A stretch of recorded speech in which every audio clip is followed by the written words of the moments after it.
கிட்டத்தட்ட 4500 6000 ஏவுகணைகள் ஈரானிடம் இருக்கிறது. மெசைல்ஸ் சும்மா சரமாரியா அடின்னு அடிப்பாங்க. இது இல்லாமல் இப்போ லேட்டஸ்டாக டெஸ்ட் பண்ணியிருக்க மெசைல் ஒன்று 10,000 கிலோமீட்டர் வரைக்கும் போகக்கூடிய மெசைல். 10,000 கிலோமீட்டர் வரைக்கும், அதாவது ஈரான் சொல்லியிருக்கு, நான் சொல்ல, ஈரான் சொல்லியிருக்கு 10,000 கிலோமீட்டர் மெசைல்னு சொல்லி. அதாவது அது எதை நோக்கி போகும்னு சொன்னால், அதாவது எதை டார்கெட் பண்ணணும்னு எடுத்துக்கிட்டா, மார்லாகோன்னு சொல்லிட்டு ஃப்ளாரிடாவில் ட்ரம்ப்புக்குன்ட்டு ஒரு சொகுசு பங்களா இருக்குது, அதை அடிக்க கூட முடியும் அவங்களால.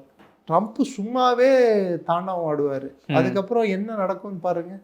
ரெண்டாவது, நட்டான்ஸ் பிளான்ட்டை அடித்தப்போ யுரேனியம் ஒழிச்சிட்டோன்னு சொல்லிட்டு இவங்க சொல்கிறாங்க.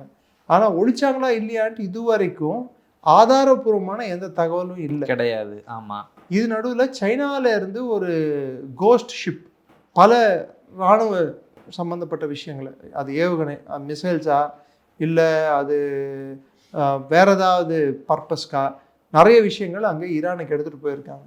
அது அண்டர் கிரவுண்டில் அவங்க தேக்கி வச்சுருக்காங்க.